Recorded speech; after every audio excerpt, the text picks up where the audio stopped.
రైట్గా breaking చూస్తున్న ఎమ్మెల్సీలు Kodandaram Aamir Ali ఖాన్లకు big shock తగిలింది. వారి నియామకాన్ని సుప్రీంకోర్టు రద్దు చేసింది.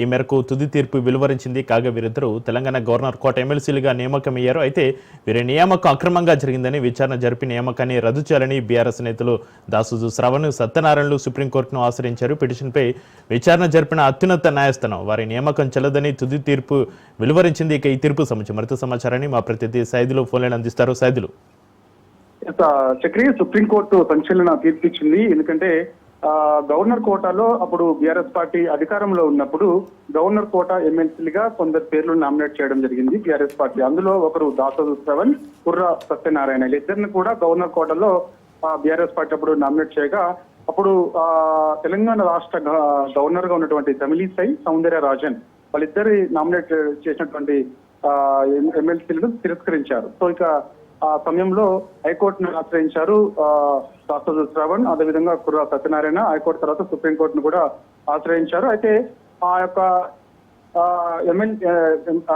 గవర్నర్ కోటాలో వీరిద్దరిని తిరస్కరించిన నేపథ్యంలో తర్వాత కాంగ్రెస్ పార్టీ అధికారంలోకి రావడం, తర్వాత ఇక గవర్నర్ కోటాలో కొందరు పేర్లని కాంగ్రెస్ పార్టీ అది ప్రస్తావించడం, తర్వాత నామినేట్ చేయడం జరిగింది. వారిద్దరిలో అందరికి తెలిసిన విషయమే అమీర్ అలీ ఖాన్ సియాసిత్ పత్రిక ఎడిటర్ అన్నమాట, వాళ్ళ నాన్నగారు. సో ఇక ఆయన కొడుకే అమీర్ అలీ ఖాన్. ఇక ఎమ్మెల్సీ ఉన్నటువంటి కోదండరాం కూడా అందరికి తెలుసు, ప్రొఫెసర్ ఉన్నారు. సో తెలంగాణ ఉద్యమ సమయంలో కూడా చాలా కీలకంగా కోదండరాం ఉన్నారు. సో వీళ్ళిద్దరి పేర్లని కాంగ్రెస్ పార్టీ నామినేట్ చేయగా అప్పుడు గవర్నర్ వెంటనే ఆమోదం చెప్పింది. వీళ్ళిద్దరు ప్రస్తుతానికి ఎమ్మెల్సీలుగా కొనసాగుతున్నారు. అయితే ఇది సవాల్ చేస్తూ సుప్రీంకోర్టును ఆశ్రయించడంతో ఈ రోజు సుప్రీంకోర్టు సంచలన తీర్పు ఇచ్చింది. ఎందుకంటే ఆనాడు బీఆర్ఎస్ పార్టీ అధికారంలో ఉన్నప్పుడు గవర్నర్ కోటాలో బీఆర్ఎస్ పార్టీ ఇద్దరు పేర్లు నామినేట్ చేయగా వాళ్ళిద్దరిని ఎందుకు ఆ రోజు తిరస్కరించాల్సి వచ్చింది?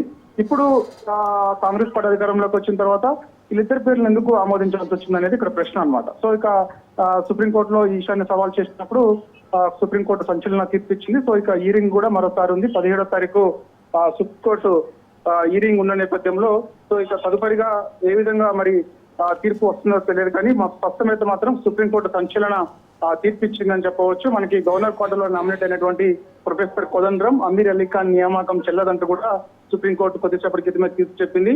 ఇక గవర్నర్ నిర్ణయంపై హైకోర్టు ఆ తర్వాత సుప్రీంకోర్టును ఆశ్రయించారు అప్పుడు దాసు శ్రవణ్ కాబట్టి. సో విచారించిన తర్వాత చేశారు. 2024 ఆగస్టు 16న ఎమ్మెల్సీగా ప్రమాణ స్వీకారం చేశారు. ఎమ్మెల్సీకి ప్రస్తుతం అయితే కోదండరాం, అమెరికా ఇద్దరు కూడా కొనసాగుతున్నారు. సో ఇక సుప్రీంకోర్టు తీర్పుతో ఇరువురు ఎమ్మెల్సీల పదవులు రద్దు అయ్యాయి.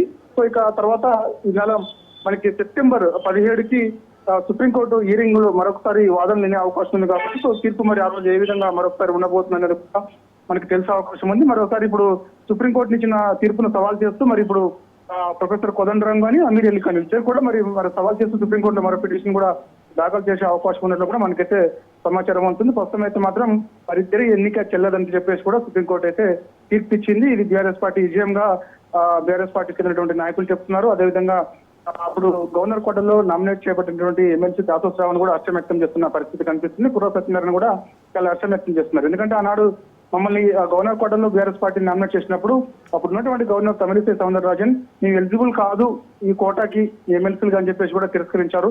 మరి మేము ఎలిజిబుల్ కాదన్నప్పుడు వీళ్ళిద్దరు ఎలా ఎలిజిబుల్ అవుతారు అనేది ప్రశ్న అనేది కూడా వాళ్ళు ప్రశ్నిస్తున్నారు. కాబట్టి బీఆర్ఎస్ పార్టీ చెందినటువంటి వాళ్ళిద్దరు కూడా ప్రశ్నిస్తున్నారు. కాబట్టి సో వారైతే సుప్రీంకోర్టు ఇచ్చిన తీర్పును స్వాగతిస్తున్నామని చెప్పేసి కూడా హర్షం వ్యక్తం చేస్తున్నట్టు కూడా కుర్ర సత్యనారాయణ చెప్తున్నారు, ఎమ్మెల్సీ దాసు శ్రవణ్ చెప్తున్నారు. సో చూడాలి మరి ఇక సెప్టెంబర్ 17కి సుప్రీంకోర్టు మరోసారి ఈ వాదనలు విననున్న నేపథ్యంలో అప్పుడు తీర్పు మరి ఏ విధంగా ఉండబోతుంది అనేది కూడా మనకు తెలిసే అవకాశం ఉంది. కారణం ఏంటంటే మనకు సెప్టెంబర్ 17వ తారీఖు ఇటు ఎమ్మెల్సీగా ఉన్నటువంటి ఇప్పుడు కోదండరాం, అదేవిధంగా అమెరికా అలీ ఖాన్ ఇద్దరు కూడా అడ్వకేట్ ద్వారా సుప్రీంకోర్టులో వాదనలు వినిపించే అవకాశం ఉంది, సవాల్ కూడా చేసే అవకాశం ఉంది. కాబట్టి సో ఆనాడు మనకి స్పష్టత వచ్చే అవకాశం కనిపిస్తుంది. ప్రస్తుతం అయితే మాత్రం సుప్రీంకోర్టు ఇచ్చిన తీర్పు పట్ల మాత్రం బీఆర్ఎస్ పార్టీ నాయకులు హర్షం వ్యక్తం చేస్తున్నారు. Right, thank you Saidulu.